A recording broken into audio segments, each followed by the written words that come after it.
Hi ಎಲ್ಲ ವಿದ್ಯಾರ್ಥಿಗಳೇ.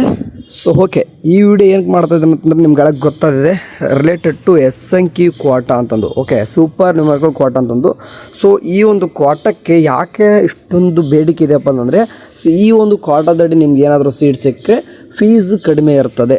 Okay, ಎಲ್ಲವೂ ಕೂಡ ಪೂವರ್ ಮೆರಿಟೋರಿಯಸ್ ಸ್ಟೂಡೆಂಟ್ ಅಂತ ಕರಿತೀವಿ, ಬಡ ವಿದ್ಯಾರ್ಥಿಗಳಂತ ಕರಿತೀವಿ. ಅಂಥ ಒಂದು ವಿದ್ಯಾರ್ಥಿಗಳಿಗೆ ಈ ಒಂದು SNQ ಕ್ವಾಟಾ ಸೀಟ್ ಸಿಕ್ಕರೆ ನಿಮ್ಮದು ಫೀಸ್ ಕಡಿಮೆ ಆಗುತ್ತೆ ಅಂತಂದು ಭಾಳಷ್ಟು ಹುಡುಗರು ಯಾವ ರೀತಿ ಅಪ್ಲೈ ಅಂದರೆ ತಿಳ್ಕೊತಿರ್ತಾರೆ, ಯಾವ ರೀತಿ ಅಪ್ಲೈ ಮಾಡಬೇಕು, ಹೆಂಗೆ ತೊಗೋಬೇಕು ಈ ಒಂದು ಸೀಟ್ನ ನಾವು ಅಂತಂದು. ಓಕೆ, ಈ ಥರ ನೀವು ಅಂದ್ಕೊಂಡಿತ್ತಂದರೆ ಖಂಡಿತವಾಗ್ಲೂ ಕರೆಕ್ಟಾಗಿ ವಿಡಿಯೋ ಕ್ಲಿಕ್ ಮಾಡ್ಕೊಂಡಿದ್ರೆ ಈ ವಿಡಿಯೋ ಕಂಪ್ಲೀಟಾಗಿ ಬಂದುಬಿಟ್ಟು SNQ ಕ್ವಾಟಾ. ಓಕೆ, SNQ ಕ್ವಾಟಾಕ್ಕೆ ಆಗಿರ್ತದೆ. ಸರಿ, ಒಂದೊಂದಾಗಿ ಮಾತಾಡ್ತಾ ಹೋಗ್ಬಿಡ್ತೀನಿ. ಈ ಒಂದು ಅವ್ರದ್ದೇ KEದವ್ರದ್ದು ಏನು ಮಾಡಿದಾರೆ ಅಂತಂದರೆ ಇಂಪೋ ಬುಲೆಟಿನ್ ಅಂದರೆ ಇನ್ಫಾರ್ಮೇಷನ್ ಮಾಹಿತಿ ಒಳಗಡೆ SNQ ಕ್ವಾಟದ ಬಗ್ಗೆ ಮಾಹಿತಿ ಕೊಟ್ಟಿರ್ತಾರೆ. ಬೇಕಾದ್ರೆ ನಾನು ಏನು ಮಾಡ್ತೇನೆ, SNQ ಒಂದು ಜಸ್ಟ್ ನಾನು ಏನು ಮಾಡ್ತೇನೆ ಸರ್ಚ್ ಕೊಟ್ಟಾಗ ನೋಡಿ ಇದು ಬರ್ತದೆ. ಇದಿಷ್ಟು ನಿಮಗೆ SNQ ಕ್ವಾಟರ್ ಡೀಟೇಲ್ಸ್ ಆಗಿ ಕೊಟ್ಟವ್ರೆ. ಸೊ ಇದರಲ್ಲಿ ಏನಾಗ್ತದೆ, ಒಂದು ನೆನಪಿಗೆ ಟ್ಯೂಷನ್ ಫೀಸ್ ವೇವರ್ ಸ್ಕೀಮ್ ಅಂತಂದರೆ ಅದೇನಾಗ್ತದೆ ಕಡಿಮೆ ಆಗುತ್ತೆ. ಅಂದರೆ ಬೋಧನಾ ಶುಲ್ಕ ಏನಾಗ್ತದೆ ಕಡಿಮೆ ಆಗ್ತದೆ ಎಲ್ಲನೂ. ಅಂದರೆ ಟೋಟಲಾಗಿ ಒಟ್ಟಿನ ನಿಮ್ಮ ಅಡ್ಮಿಷನ್ ಫೀಸ್ ಕಡಿಮೆ ಇರುತ್ತೆ ಅಂತ ಹೇಳ್ಬೋದು. ಸರಿ, ಇದು ನಿಮ್ಗೆ ಇಷ್ಟೆಲ್ಲ ತಲೆ ಕಟ್ಟು ಹೋದೋ ಬದಲು ಇದನ್ನ ಪಾಯಿಂಟ್ಸ್ ತೋರಿಸ್ತೀನಿ, ನಿಮಗೆ ಅರ್ಥ ಆಗ್ತದೆ. SNQ ಕ್ವಾಟಾ ಮೊದಲು SNQ ಅಂತಂದರೆ ಏನಪ್ಪ ಅಂತಂದರೆ ಇಲ್ಲಿ ಕಾಣಿಸ್ತಿದ್ದು ಸೂಪರ್ ನ್ಯೂಮರಿಕಲ್ ಕ್ವಾಟಾ. ಓಕೆ, SNQ ಅಂತಂದರೆ ಲಾಂಗ್ ಫಾರ್ಮ್ ಹೇಳ್ತಾಯಿದ್ದೀನಿ. ನೆಕ್ಸ್ಟು ಎಷ್ಟು ಅಪ್ಪ ಅಂದರೆ 5% extra seat in each engineering branch. ನೋಡಿ, ಅಂದರೆ 5% ಅಂತಂದ್ರೆ ಮೀನ್ಸ್ 100 ಸೀಟ್ ಇದಾವಪ್ಪ ಅಂತ ಅಂದ್ಕೊಳ್ಳಿ. ಯಾವುದಾದ್ರೂ ಒಂದು ಕಾಲೇಜೊಳಗೆ 100 ಸೀಟ್ ಇದಾವೆ ಅಂತಂದರೆ 5% ಅಂದರೆ ಎಷ್ಟಾಗುತ್ತೆ, 5 ಸೀಟು. ಓಕೆ, 5 ಸೀಟ್ ಅಲ್ವಾ, ಅಂದರೆ 50 ಸೀಟ್ ಅಂತಂದರೆ ಒಂದು 2 ರಿಂದ 3 ಸೀಟ್ ಇರ್ತವೆ. ಓಕೆ, ಅಂದರೆ ಅದೇ ರೀತಿ. ಸೊ ಈ ಟೋಟಲಾಗಿ ಏನಾಗ್ತದೆ 5% ಸೀಟ್ಗಳು ಇರ್ತವೆ ಅಂತ ಅರ್ಥ ಆಯಿತು. Okay sir, next tuition fees is waived or significantly reduced. Okay, ಏನಾಗ್ತದೆ ನಿಮ್ಮದು ಬೋಧನಾ ಶುಲ್ಕ ಅಥವಾ ಟ್ಯೂಷನ್ ಫೀಸ್ ಏನಾಗ್ತದೆ ಕಡಿಮೆ ಆಗ್ತದೆ. ತೀರಾ ಕಡಿಮೆ ಆಗ್ತದೆ. ಅಂದರೆ ನೀವು ಇಂಜಿನಿಯರಿಂಗ್ ಫೀಸು ಎಷ್ಟಪ್ಪ ಅಂದರೆ ಕೇವಲ ನೀವು SNQ ಕ್ವಾಟಾ ಪಡ್ಕೊಂಡವರು ಒಂದು 30,000ದಲ್ಲಿ ಏನಾಗ್ತದೆ ನಿಮ್ಮ ಅಡ್ಮಿಷನ್ ಆಗ್ತದೆ. ಯಾರಿಗೆ? ಇಂಜಿನಿಯರಿಂಗ್ ತೊಗೊಂಡವ್ರಿಗೆ. ಹಂಗಾಗಿ ಹೇಳ್ತಾರದು. Okay, next family annual income. ಇದಕ್ಕೆ ನೋಡಿ, family annual income must be within SNQ limit. ನೋಡಿ, ಫ್ಯಾಮಿಲಿ ಇನ್ಕಮ್ ಎಷ್ಟಿರಬೇಕಂತಂದರೆ ಕೇದರ್ ಒಂದು ಲಿಮಿಟ್ನ ಕೊಟ್ಟರೆ ಅಷ್ಟು ಒಳಗಡೆ ಇರಬೇಕು. ವ್ಯಾಲಿಡ್ ಇನ್ಕಮ್ ಸರ್ಟಿಫಿಕೇಟ್ ಇರಬೇಕು. ನೋಡಿ, ಮೊದಲೇನಪ್ಪ ಅಂದರೆ ವ್ಯಾಲಿಡ್ ಇನ್ಕಮ್ ಸರ್ಟಿಫಿಕೇಟ್. ಅದು ನಿಮ್ಗೆ ಹತ್ರ ನೀವು ಬಾಯಲ್ಲಿ ಅನ್ನೋದಲ್ಲ, ನಮ್ಮ ಮನೆಯದು ಪರ್ ಇಯರ್. ನೋಡಿ, ಇದು ವ್ಯಾಲಿಡ್ ಎಷ್ಟು ಅಂತ ಕೇಳ್ಬೋದು ನೀವು. ಎಷ್ಟು ಅಂತಂದರೆ 8 ಲ್ಯಾಕ್. ಓಕೆ, 8 ಲಕ್ಷಕ್ಕಿಂತ ಕೆಳಗಡೆ ನಿಮ್ಮ ಏನಾದರೂ ಏನರ ವಾರ್ಷಿಕ ಆದಾಯ ಏನಾದರೆ SNQ ಕೂಡ ಪಡ್ಕೋಬೇಕಂತಂದರೆ ನಿಮ್ಮ ಒಂದು ಇನ್ಕಮ್ ಸರ್ಟಿಫಿಕೇಟ್ ಇರಲೇಬೇಕು. ಆ ಒಂದು ಇನ್ಕಮ್ ಸರ್ಟಿಫಿಕೇಟಲ್ಲಿ 8 ಲಕ್ಷಕ್ಕಿಂತ ಕೆಳಗಡೆ ಏನಿರಬೇಕು, ನಿಮ್ಮದು ಲಿಮಿಟ್ ಇರಬೇಕು. ಹಂಗಿತ್ತಂದರೆ ಎಲ್ಲರೂ ಕೂಡ ಎಲಿಜಿಬಲ್, ಅಂದರೆ ಎಲ್ಲರೂ ಕೂಡ ಸಿಗುತ್ತಾ, ಯಾವ ರೀತಿ ಸಿಗುತ್ತೆ ಅಂತಲೂ ಕೂಡ ಹೇಳಿದ್ರಿ. ಕರೆಕ್ಟಾಗಿ ಕೇಳಿಸ್ಕೊರಿ. Next open to all category. ಯಾರ್ಯಾರಲ್ಪ ಪಡ್ಕೋಬೋದು ಅಂತಂದರೆ ನಿಮ್ಮ ಕ್ಯಾಟಗರಿ ವೈಸ್ ಕೇಳ್ಕೊಂಡ್ರೆ, first of all SNQ quota ಅನ್ನೋದು ನಾಟ್ ಎ ರಿಸರ್ವೇಷನ್. ನಾಟಿನದ್ದು ಏನಪ್ಪ ಅಂದರೆ ಎಲ್ಲರಿಗೂ ಕೂಡ ಬರುವಂಥದ್ದು. ಯಾವುದು ಆ್ಯಕ್ಚುಲಿ ಹೆಂಗೆ ನೋಡೋಕೆ ಓಪನ್ ಮೆರಿಟೋರಿಯಸ್ ಇದು, ಅಂದರೆ general merit, OBC, SC, ST ಎಲ್ಲರಿಗೂ ಕೂಡ ಬರ್ತದೆ.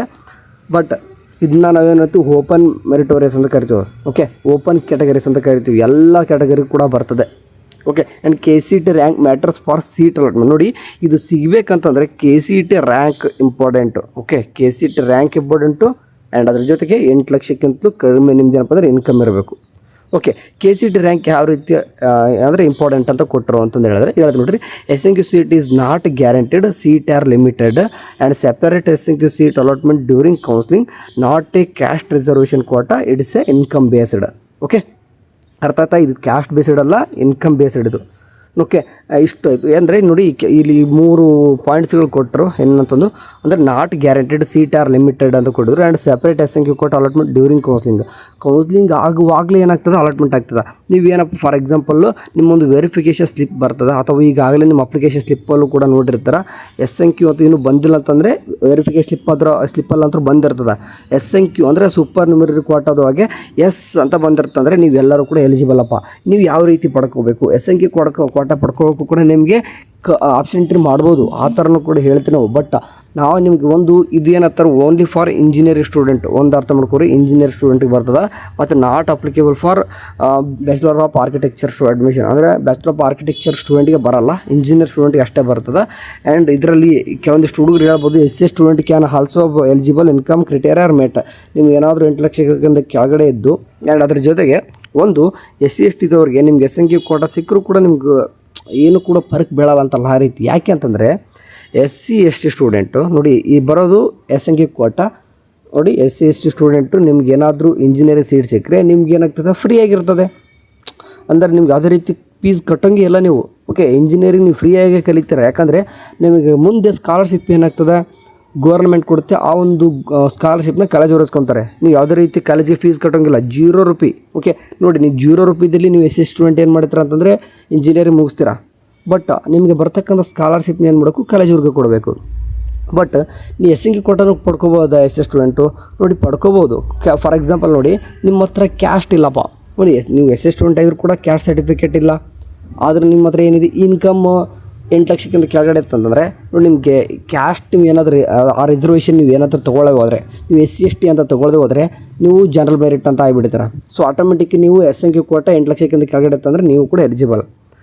But one thing, SC/ST student ನೀವು ಇಂಜಿನಿಯರಿಂಗ್ ಫ್ರೀಯಾಗಿ ಮುಗಿಸ್ತಾರ. ಇನ್ ಕೇಸ್ ನಿಮ್ಮ ಹತ್ರ SC/ST ಅಥವಾ ಏನಿದೆ ಕ್ಯಾಸ್ಟ್ ಸರ್ಟಿಫಿಕೇಟ್ ಇದ್ದರೆ ಆಗಲೇ ಅಪ್ಲೋಡ್ ಮಾಡಿರ್ತಾರೆ ಅಪ್ಲಿಕೇಶನ್ ಹಾಕುವಾಗ. ಮತ್ತೆ ತಲೆ ಕೆಡಿಸ್ಕೊಬಿಡ್ರಿ, ಮತ್ತು ಇವಾಗ ಏನಾದರೂ ಮಾಡಬೇಕಂತ ಇವಾಗ ಏನು ಕೂಡ ಮಾಡೋಕ್ಕೆ ಬರೋಲ್ಲ. ಆ್ಯಂಡ್ ಇವಾಗ ನೀವು SC ಕೋಟ ಅಂತ ಸಪ್ರೇಟಾಗಿ ಕ್ಲೇಮ್ ಮಾಡೋಕ್ಕೂ ಬರೋಲ್ಲ. 8 ಲಕ್ಷಕ್ಕಂತ ಕೆಳಗಡೆ ಅಂತಂದ್ರೆ ಆಟೋಮೆಟಿಕ್ಲಿ ಅವರೇ ಎಸ್ ಅಂತ ಕೊಟ್ಬಿಟ್ಟಿರ್ತಾರೆ. ನೀವು ಆಪ್ಷನ್ ಇಂಟರ್ವ್ಯೂ ಒಳಗಡೆ ನೀವು SC ಕೋಟ ಪಡಿಬೇಕಂತಂದ್ರೆ ಯಾವ ರೀತಿ ಮಾಡಬೇಕು ನೋಡಿ. ಇದು ರ್ಯಾಂಕ್ ಮ್ಯಾಟರ್ಸ್ ಅಂತ ಇದೆ, KCT ರ್ಯಾಂಕ್ ಮ್ಯಾಟರ್ಸ್ ಅಂತ ಹೇಳಿದ್ವಿ. ಹೆಂಗೆ ಹೇಳಿದ್ವಪ್ಪ ಅಂತಂದರೆ, ಈಗ ಒಂದು ರ್ಯಾಂಕ್ ನೋಡಿ, ಅವನಿಗೆ ಚೆನ್ನಾಗಿದೆ ರ್ಯಾಂಕ್ ನೋಡಿ, 10,000 ರ್ಯಾಂಕ್ ಇದೆ. ಓಕೆ, ಒಂದು 10,000 ಅಷ್ಟೇ ರ್ಯಾಂಕ್ ಇದೆ. ಬಟ್ ಅವನ ಹತ್ರ ಏನು ಮಾಡಬೇಕು, ಅಮೌಂಟು ಜಾಸ್ತಿ ಇಲ್ಲ, ಮನೆಯಲ್ಲೂ ಕೂಡ ಇಲ್ಲ, ಸಿಕ್ಕಾಪಟ್ಟೆ ಹೆಂಗೋ ಒಂದು ಸ್ಟಡಿ ಮುಗಿಸಿದ್ದ PUC ವರೆಗೂ KCT ಬರ್ದಿದ್ದಾನೆ, 10,000 ರ್ಯಾಂಕ್ ತಗೊಂಡಿದ್ದಾನೆ. ಇವನಿಗೆ SC ಕೋಟಾನೇ ಬೇಕು ಅಂತ ನಿಂತಿತ್ತಂದರೆ ಈ ಥರ ಇದ್ದ ಸ್ಟೂಡೆಂಟ್ ಯಾವ ರೀತಿ ಆಪ್ಷನ್ ಎಂಟ್ರಿ ಮಾಡಬೇಕು ನೋಡಿ. ಒಂದು ಯಾವ ನೀವು ಕಟ್ ಆಫು ನೋಡಿ, ಕಟ್ ಆಫ್ 2 ಲಕ್ಷದಿಂದ ಇರ್ತಿರುತ್ತೆ ನೋಡಿ, ಕಟ್ ಆಫ್ 2 ಲಕ್ಷದಿಂದ ಇರ್ತಿರುತ್ತೆ. ಇವೊಂದು 10,000 ರ್ಯಾಂಕ್ ಇದೆ ಅಂಥ ಕಾಲೇಜ್ನೇ ಮಾಡ್ಕೋರಿ. ಫಸ್ಟ್ ಆಪ್ಷನ್ ಇಂಟರ್ ಒಳಗಡೆ 1 ಮಾಡ್ಕೋರಿ. ಅವಾಗ ಏನಾಗ್ತದೆ, ಆಟೋಮೆಟಿಕ್ಲಿ ಏನಾಗ್ತದೆ, ರ್ಯಾಂಕ್ ಒಳಗೆ ಟಾಪ್ ಆ ಕಾಲೇಜ್ ಒಳಗಡೆ ಅಂದರೆ ಚೆನ್ನಾಗಿ ರ್ಯಾಂಕ್ ತೊಗೊಂಡವ್ರು ಯಾರು ಕೂಡ ಆ ಥರ ಕಾಲೇಜ್ ಹಾಕಿರಲ್ಲ, ಇವನು ಹಾಕಿರ್ತಾನೆ. ಅಂದರೆ ಸ್ಟಾರ್ಟಿಂಗ್ ಬರ್ತಕ್ಕಂಥ ಒಂದು 5% ಸ್ಟೂಡೆಂಟ್ ಅಂತ ಕರಿತೀವಲ್ಲ ನಾವು, ಅದೇ. ಓಕೆ, ಅಂದರೆ 100 ಸೀಟ್ ಇತ್ತಪ್ಪ ಆ ಕಾಲೇಜಲ್ಲಿ ಅಂತಂದರೆ 5 ಹುಡುಗರು ಸ್ಟಾರ್ಟಿಂಗಲ್ಲಿ ಯಾರು ರ್ಯಾಂಕ್ ಚೆನ್ನಾಗಿರ್ತದೋ ಆ ಒಂದು ಸ್ಟೂಡೆಂಟ್ಗೆ ಮಾತ್ರ ಬರುತ್ತೆ ನೋಡಿ. ನಾನು ನಿಮ್ಗೆ ಅದಕ್ಕೆ ಹೇಳೋದು, SC ಕೋಟಾ ತೊಗೊಳ್ತೀನಿ ಅಂತ ಏನಾದರೂ ಅವಸರದಲ್ಲಿ ಏನಾದರೂ ನೀವು ಯಾವುದೋ ಒಂದು ವರ್ಸ್ಟ್ ಕಾಲೇಜು ಏನೋ ಕೂಡ ನಿಮಗೆ ಕಾಲೇಜಲ್ಲಿ ಏನೂ ಕೂಡ ಆಗೋದೇ ಇಲ್ಲ.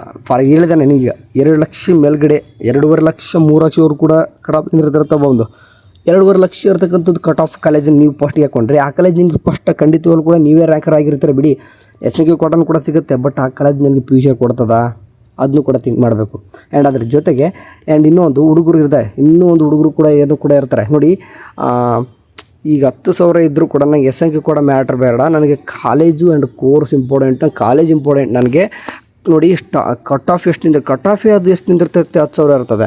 ಇವನಿಗೆ ಅಂಥ ಕಾಲೇಜೇ ನನಗೆ ಬೇಕಾಗಿದೆ ಅಂತಂದ್ರೆ ಅದನ್ನೇ ಫಸ್ಟ್ ಪ್ರಿಯಾರಿಟಿ ಕೊಡು ಅಂತಾನೆ. ಆ ಕಾಲೇಜ್ ಅವನು ಲಾಸ್ಟ್ನಿದವನು ಆದರೂ ಚಿಂತೆ ಇಲ್ಲ, ನನಗೆ SC ಕೋಟಾ ಸಿಗದೆ ಹೋದ್ರೆ ಬೇಡ, ನನಗೆ ಆ ಕಾಲೇಜ್ ಸಿಗಲಿ ಅಂತವ್ರು ಕೂಡ ಈ ಥರ ಸ್ಟೂಡೆಂಟ್ ಇರ್ತಾರೆ. ಯಾಕಂದರೆ ನೀವು ಮುಂದೆ 4 ವರ್ಷದ ಫ್ಯೂಚರ್ ನೋಡಬೇಕು. ಇದೊಂದು SC ಕೋಟಾ ಮೇಲೆ ಡಿಫ್ರೆಂಟಾಗಿ ಕೂರೋದಲ್ಲ.